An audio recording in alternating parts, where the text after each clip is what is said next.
Hey, what's up guys and welcome back to askNK. Sometimes as 3D artists, you just need that software that works, and sometimes you just want to have something that works on the go. And that is why today we're talking about a brand new tool that is actually available on the web, which you can take advantage of. And we're looking at Bloom 3D. Bloom3D.com is a fairly new website that offers you as a 3D artist the opportunity to make your 3D models directly on the web. So once you go over to Bloom3D.com, you would notice that this app looks extremely simple. The UI, basically everything about this app reminds me of the early days of Sketchup. And to navigate across this is as easy as holding down the right mouse button and rotating, and that's how you do it. And everything about it is just Sketchup-like. So you click from here, you'd notice we have just a couple of functions: the line, the extrude, remove, color, and the face snap. So if you click from here over to this part, you can notice that you sort of add that line, and you can do the very same thing here.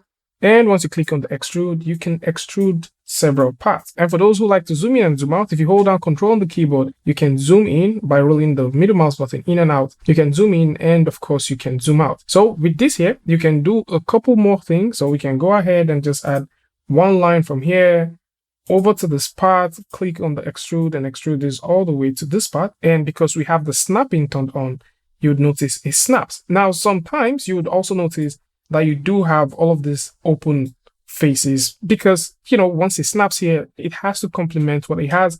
And to fix that is by clicking on the line tool, and you can click from one point to another and you have it. So for those who like to remove stuff, you can definitely click to get things out. Another thing that is worth knowing is once you're working with this tool, wherever you're looking at, since there is no orientation snapping, once you pick up the line tool and you start sketching, this would sketch based off the camera view. So it's not like it's snapped to one particular view. It actually uses the camera view to create stuff.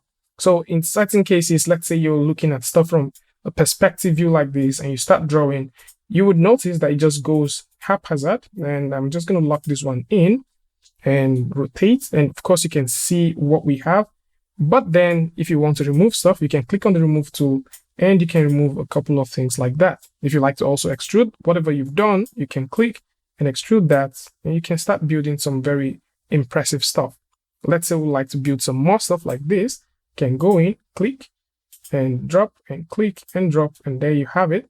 And, in subsequent releases, I would definitely love to see an implementation of some edge select and probably a vertex select, which is something we don't have. And of course, if there is a move, a scale, or a rotate tool, those might be quality of life tools that can just make this tool shine even way more. If you like to export this, you can simply do that by hitting the download button, and then you can export this as GLB. Now, it is also worth knowing that this is fairly new, like I mentioned earlier. So it is a pretty new tool for you to get started with. And for those of you that do own an iPad and you're wondering, how can I work with this? Does it support the Apple Pencil? Yes, it does. So once the iPad recognizes the Apple Pencil, you refresh the page, or, you can just jump back into the page.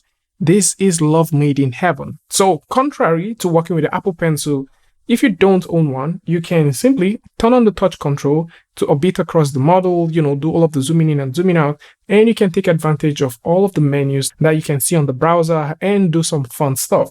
Now, regardless of this, you can still do exactly the same thing on an Android device. And if you do own an Android device that has a pen support, of course, you'll definitely find this one worth it. And it's also worth mentioning that if you have a pen that is attached to your device, you no longer need to turn on or turn off the touch control. So the touch control can just be on. You can use a couple of fingers to navigate across your model while you use the pen to select certain actions and get things done. That way, you would work extremely fast and bang out ideas as quick as possible.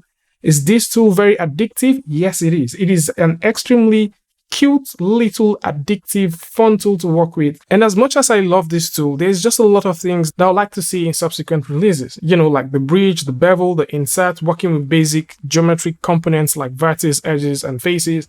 All of those tiny things that we take for granted. So this is more like it. For those who like to try it, you can simply go over to the link in the description and check it out. A huge shout out to the folks at KettleCon for making this possible. They're currently working on this. It's still within its early age. And of course, any feedback via their Twitter page is definitely going to be useful for them. Tell me what you guys think about this one in the comment section. And of course, if you like this video or you learned something from this, you can go ahead and give a like, and don't forget to share with a friend. And until I see you guys in the next one, peace.